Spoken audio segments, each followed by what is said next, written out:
We'll begin with opening remarks from Chris. Good morning, everybody. Thank you for being here. I recognize that this is actually going to be one of the last times we're all in this venue together. So I wanted to start by thanking the Oval, Colin Hilton and Todd Porter for making this a great home for us, a great temporary home for us in our inaugural season. Everything has been first class, and we appreciate it because, as everybody knows, we were moving fast when this all came together, and to have a place that not only provided us everything we needed, but more in this first season was extremely important. Carrying on with the thank yous, obviously want to recognize Ryan and Ashley Smith and our ownership group for their unbelievable support and resources in this inaugural season. Not only to give us the ability to stand up this operation in record time, but to do it to the standard that we all expect and know is going to produce a winning franchise. The other element of it is you saw them at every game, whether it was Jazz or Utah Hockey Club, front row, supporting our staff, supporting our players. That's extremely energizing from an athlete perspective to see ownership that invested and committed. And this was a whirlwind for them as well, taking on this project and all of the additional nights in the building. And they did it with tremendous enthusiasm and support and encouragement. And we are very grateful to them for that, as we are to every member of the organization at SEG whose selfless hard work made all of it possible.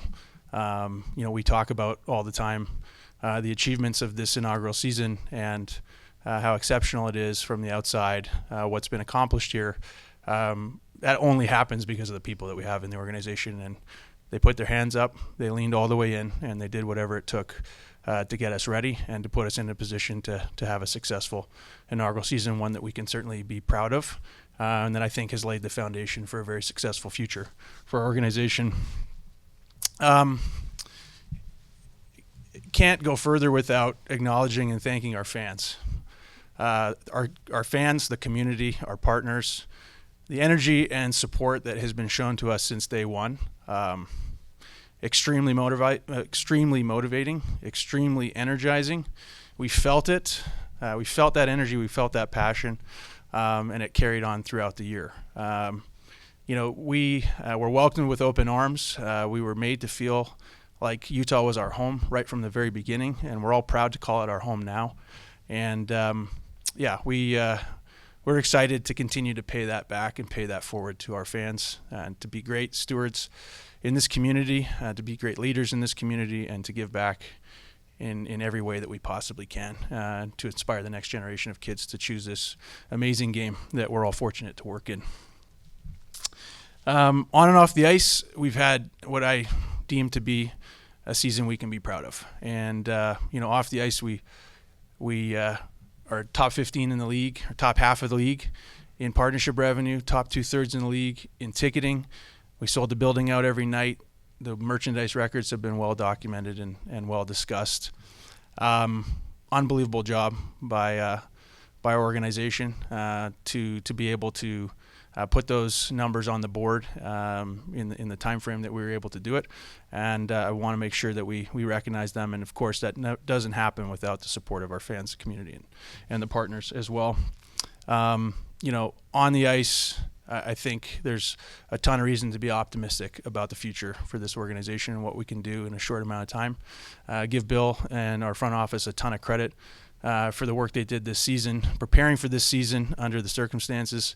And the acquisitions we made, Sergachev being, the highest profile one, what he brought to our organization from a culture standpoint and leadership standpoint, the adjustments that Bill made throughout the year, given our injuries, exceptional. The additions of Oli Mata, Nick DeSimone, securing Veggie, Curfy, Cole, and Mata into as key pieces to our future with their contract extensions. A great job there, and Bear too deserves a ton of credit. He and our entire coaching staff, development staff.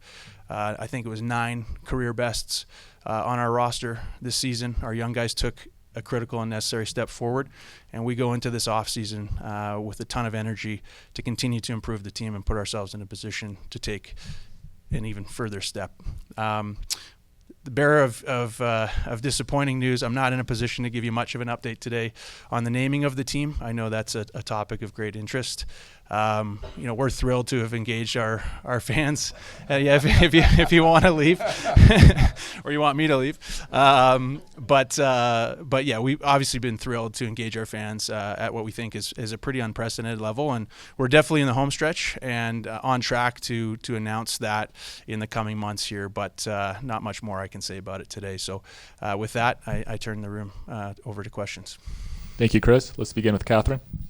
Catherine Bogart, Utah Hockey Club. Bill, when it comes to the lessons that can be learned from being competitive down the stretch, fighting for the playoffs for this young core, what's the biggest lesson you anticipate them taking from this season moving forward? Well, I get excited, first of all. We get a lot of young players that really had great years. And there's not many NHL teams that can say that, they have the Cooley, the Gunthers of the world that young producing that amount of points. So it's exciting. What we learned down the stretch and what they'll continue to learn, and if you watch the NHL hockey from last night, is it's hard. There's not an ounce of space that's given out there. It is hard, physical, competitive hockey.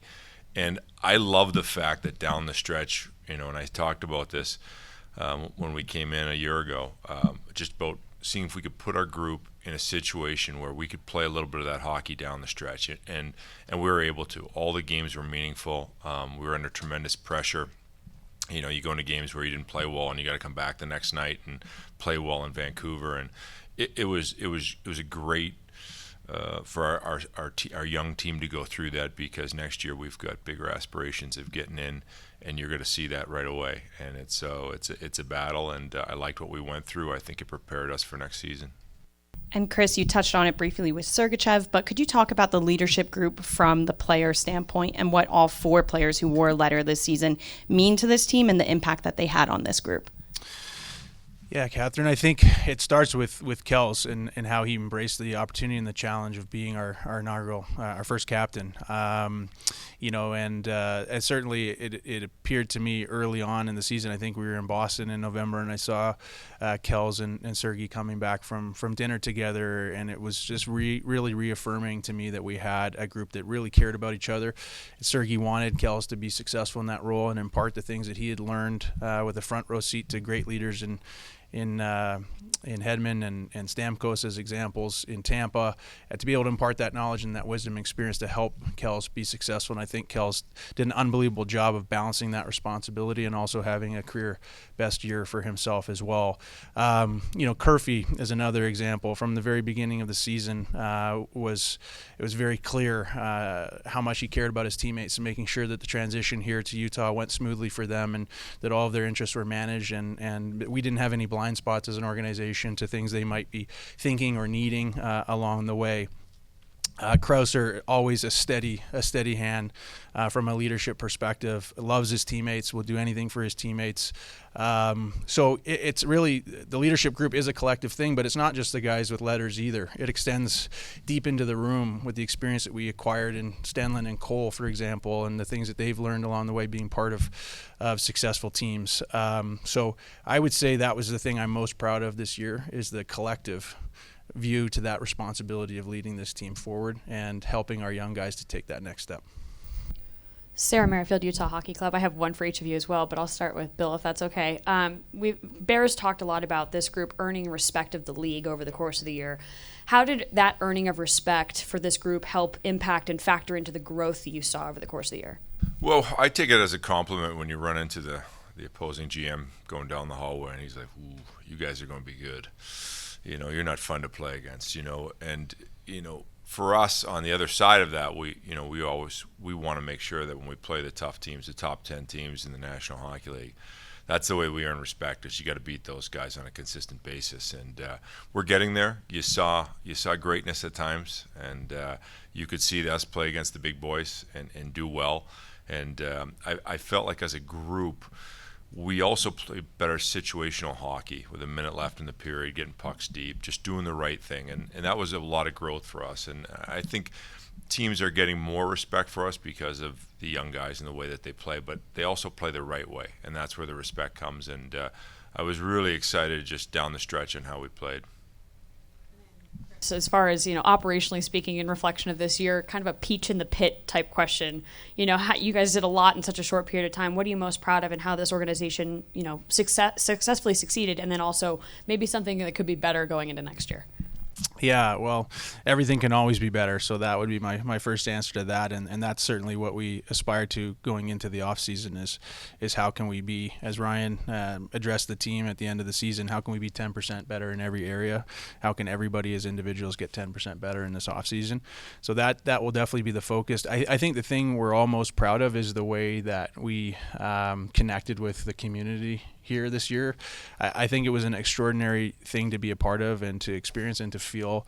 The best example, the energy in the building every night was extraordinary and exceptional. Opening night, even if you go back to the welcome event with the players, very few of us have had the opportunity in careers in professional sports, regardless of the sport, to be in an environment like that where you felt that pride for the team, the pride for Utah, and it translated throughout the season as a real rallying point for our team. The gravitas, the magnitude of what we were creating for the people of Utah is a great responsibility that we take very seriously, and I think that's probably the thing I'm most proud of, to see how we've connected in the community when you're out and about and people tell you how much the team means to them, or how they've connected with one of their kids by going to Utah Hockey Club games, and that's transformed the relationship they have in their household. Those are the things that we do it for. Like, that's really what it's all about at the end of the day. And the best way to inspire is to win, and obviously that's our goal. But when you get a chance to feel what the team means to people, that's a pretty special part of the job, for sure. Belle Fraser, Salt Lake Tribune, for Bill. How is Connor Ingram doing, and do you expect him to be ready for next season? A great question. Some of that is a lot of it is unknown. We don't, when players go into the program, we don't have any contact with them, so it's hard for us to speculate. But the good news for us right now as we sit here in this room is we know he's in a good place at the program, and we wish him the best. I know I'd like to say also to the fans that just had the outreach. I know they put a big card together for him and just sent wonderful messages to them, so we do appreciate that. And we'll see how that transpires later on, but it's tough to speculate right now. How does that maybe change or influence the way you look at the goaltending position this summer in terms of the market and what you need? Yeah, I mean, we haven't got too far into that. It's a good question. We have our hockey meetings coming up for the next 2 days, and then after that we'll go back into building the team. And obviously, in any situation that you're building, you always look to provide depth in that. So we'll be no different. But we haven't really got into it because there's a lot of speculation. So we'll have more work to do on that. Tom Walker, Sports Radio Service. Going into the off-season now, what does your off-season look like this year now that you're planted? And also, are there any skill sets you're looking for in the draft, in free agency? Do you have any financial restrictions? You threw a lot of questions there. I like it. Well, it's an interesting time of the season with the schedule. It's everybody in the hockey ops has different schedules, and for the GM and assistant GM and the president, it's almost like it's go time now for us. Going out, seeing games on the amateur and pro side, trying to address our needs, trying to get planned out for development camp and all the rest of things, and also hirings of new staff members. So it's really a busy time. It's a time to plan. There's a sadness in the air because you're not in the playoffs, and that's on your TV every single night, but it's also a motivation for our group to get to that level, and you do that through planning and drafting. And obviously, I have a firm belief that my job's not that complicated in one sense. You just get one good player and stack them on another good player and another player, and soon enough you have a great team. And that starts with the draft, and we'll be focusing in on getting some good players out of the draft like we've done in the past.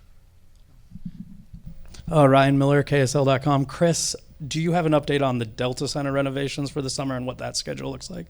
So we have a more comprehensive update coming soon in that regard. I won't get into too many of the details here, but the work has already begun for this offseason, and it will continue right through to our first home preseason game. A lot of work to be done over the next several summers to optimize the building for hockey, to address all of the partial view seating that we have in the building, and I'm absolutely confident with the plan, although the plan can be interrupted by the success of either one of the teams, which is a great reason to disrupt the plan and the progress. But that when it's all said and done, we'll have one of the best buildings, not only for basketball but also for hockey in the world. And then Bill, Logan is extension eligible this summer. How much of a priority is that to get done? Well, obviously it's a mutual thing that you get together with the player and the agent and get down to work. There's a lot of comparables out there for a player like that. So we're looking forward to those talks. Obviously he's a great young player in our organization. We've had success in getting the Dylan Guenther contract done, so we'll definitely look at it, and we'll update you as we move along in the summer. But there's certainly no rush at this point. There's other priorities. Not that Logan's not a huge priority, but it's just the way it rolls, and we'll deal with it at some point in time in the summer. Dana Green, ABC4 for Bill. You're going to have quite a bit of salary cap room. That doesn't mean you have to use it all, but can you just discuss your philosophy of going into free agency about spending smartly?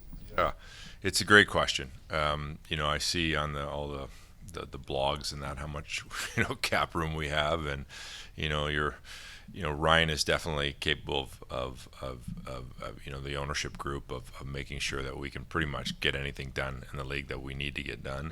But it doesn't mean that you spend unwisely.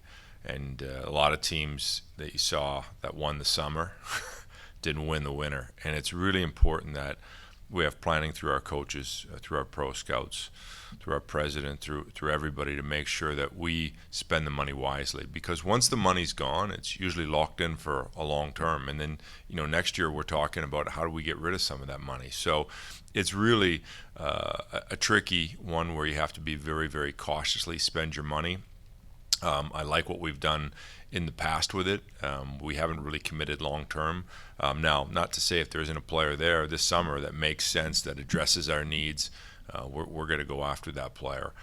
But we certainly don't want to be sitting here a year from now going, oh, wow, that guy was a dud, that guy was a dud. And, we won the summer and we had huge media praise and everybody loved what we did and thought we had the greatest summer in the world, and yet we couldn't win in the winter. You also have to remember, too, we probably get the most amount of draft picks and prospects coming in. So there's a portion of it where when we sit and plan, we look at the future and we say, okay, well, this guy's going to score for us. This guy's going to score for us. Can we get a player that could come in here, help us, achieve our goals to get in the playoffs, but not lock up that spot to the point where the prospect never gets an opportunity to come in and show what he can do. And eventually, as we move through this, we're going to need players on entry-level contracts to play for us because you're going to have all your money locked up. And that's a good thing, because that means you've drafted well and signed well and you're successful and all that, but you're going to need young players on entry-level contracts. So there's a lot of planning that goes into it, but we're excited about going through that process this summer, and hopefully we can identify our needs and really spend the money wisely. And now that the NHL has seen a full season in Utah, how attractive do you think it's going to be for free agents to want to come play for this? Chris? Yeah, I think very attractive, and I think our players are the best ambassadors and advocates of that. And their exit interviews on Thursday of last week spoke volumes about their experience here and how much they view it as a destination and a great place to raise a family, to work on their craft, and to be part of a winning organization. So your players are always going to be your best advocates. Hopefully they all go home to their non-Utah homes this offseason and spread the word. And to Bill's point, there's not a single conversation that we won't be able to entertain with the capability and capacity to execute on it. And so as long as it makes sense for the short and long-term vision that we have for this organization, then that's a great place to be. Having that kind of flexibility is a great place to be. Jeff Renner with Fox 13. Bill, you mentioned the prospects. Is there a player or two that you think can make the next step and get to this team next year that you are really excited about? Well, we'll go into negotiations once the KHL finishes up. To our top prospects, Daniel Boot and Dmitry Simishev are over there, and we'll get into negotiations with them. Those are two of our top guys, and they've played at a high level. They play at Locomotive right now, which you guys probably aren't that familiar with, but they have a great culture of winning and playing hard hockey, and it's impressive what they've gone through in the last few years since we've drafted them, and they've grown as young men. So that will be exciting to see where we can go with those negotiations and see if we can eventually negotiate to bring them over here. But they could certainly have some impact on our club. They haven't played over in North America, so there's a little bit of that where the rink size is obviously smaller and it's at a higher level. But at the same time, they're pretty advanced for playing over in the KHL, and they'd have to come over there and earn their stripes with coach. But I'm pretty sure at some point in time that they'll have an opportunity to play for us. Rogan Houston from the Deseret News. Bill, this one's mostly for you. We saw that Doug Armstrong in St. Louis had some success this year with his offer sheets, and I'm wondering what your philosophy is on that, if it's more generally acceptable now or if it's still kind of taboo. What's your philosophy? Well, we'll see what happens, right? The offer sheet has always been there. People have to realize when you put an offer sheet in, it has to work. It has to make sense. It just can't, aggravate the other team because, they're going to come after you at some point in time and just run up your salaries.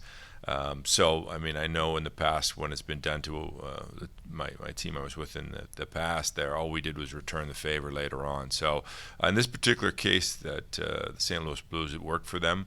We'll see how the new NHL adjusts to that, and if it's a new thing that happens every summer, and was it just the perfect storm that it happened one time? But we'll be in the process, of teams looking at us trying to offer sheet us eventually when we ended up extending some good young players on long-term contracts. So.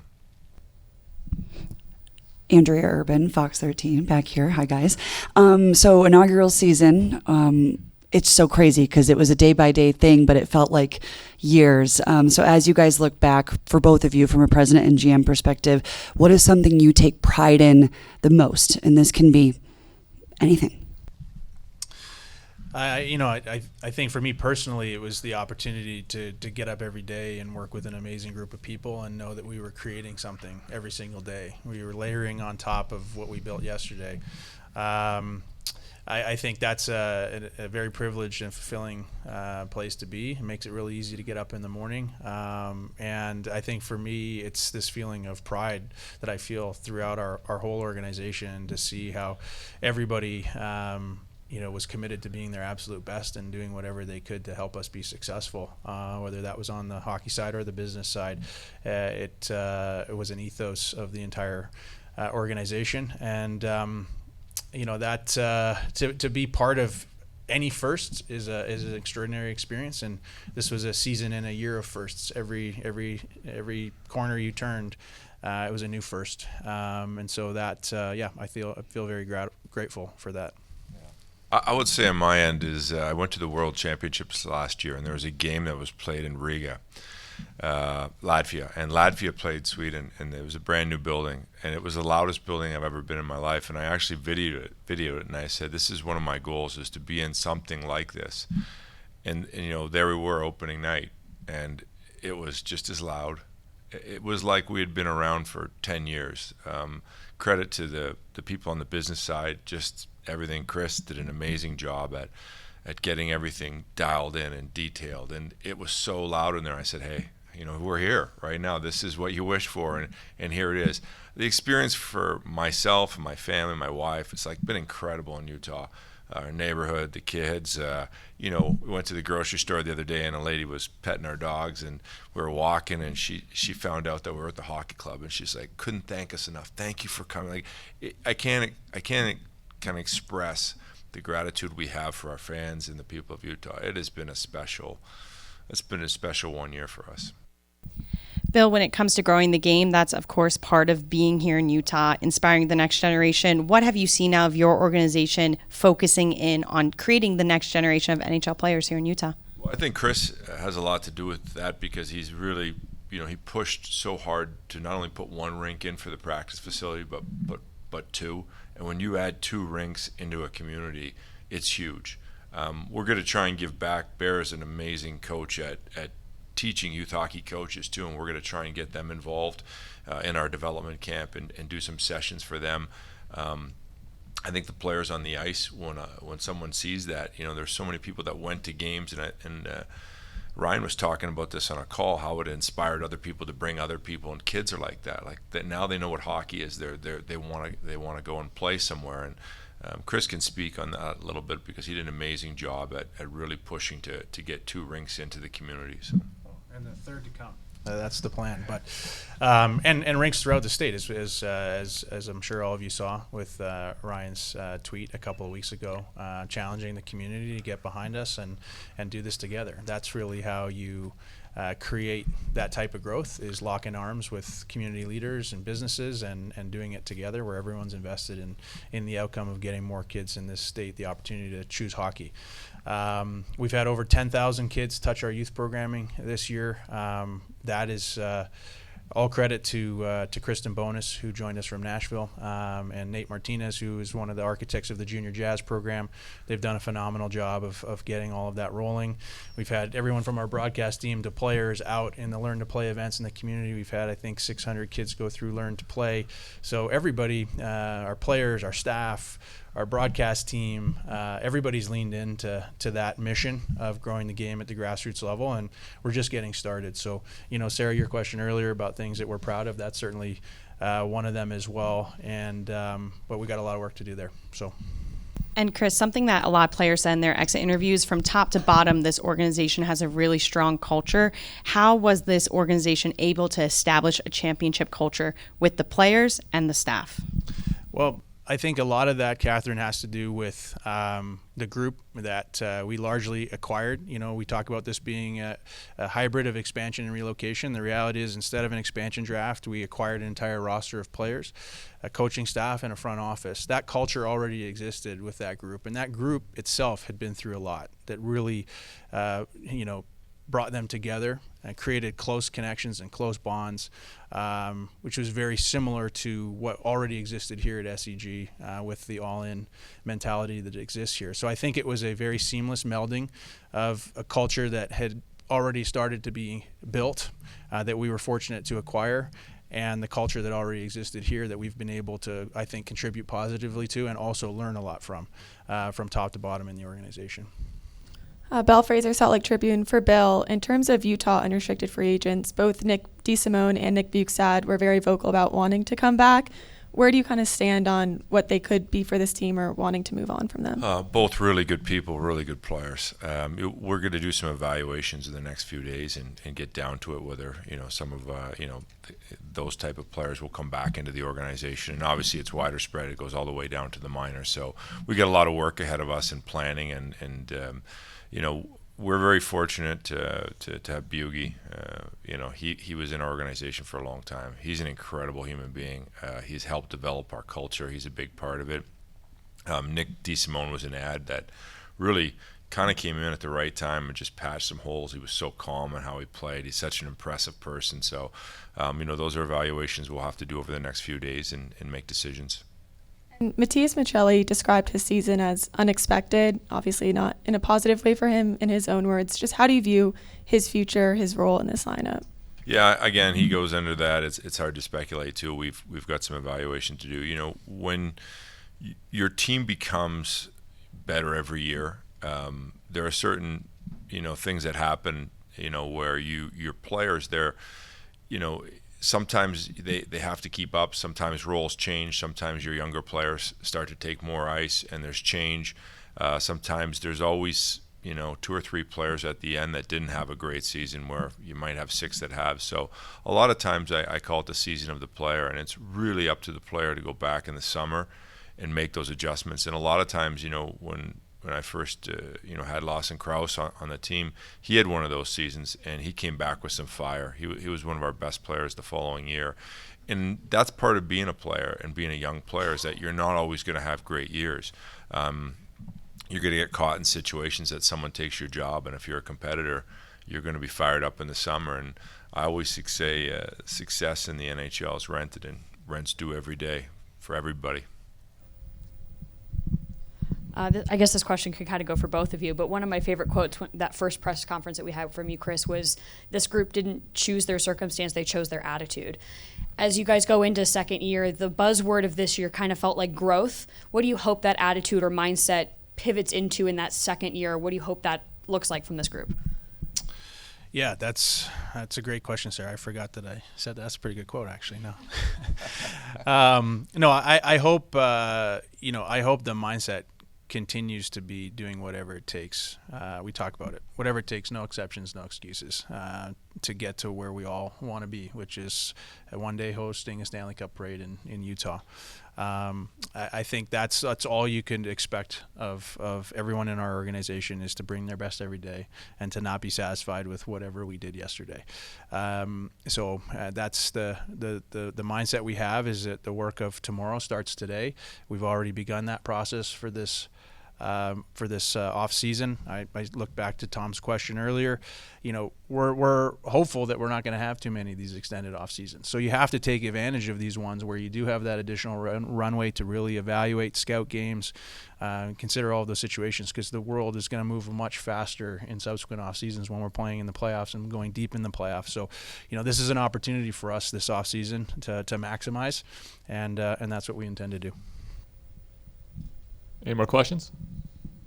All right. Thank you, Bill and Chris. Thank you, everybody, for a great season. I would just like to say thank you. It's a 1-year anniversary, so I'd like to say really to everybody that has supported our team, and I see you guys at practice all the time, and you're much as part of it, is just getting it out there for the fans. So I can't thank you guys enough for being a part of it and getting to work with you every day. Absolutely. This doesn't exist in every market, and we feel very fortunate to have the depth of coverage that we do, the coverage on the road, the passion, enthusiasm that you guys have shown for this team and what's meant to the state. So we appreciate you continuing to tell those stories for us. And one of the big goals of this offseason is to permeate the entire state with the Utah Hockey Club brand, and make sure we're connecting with all of Utah, not just the greater Salt Lake area. And so you guys are going to be very helpful in that effort, and we thank you in advance.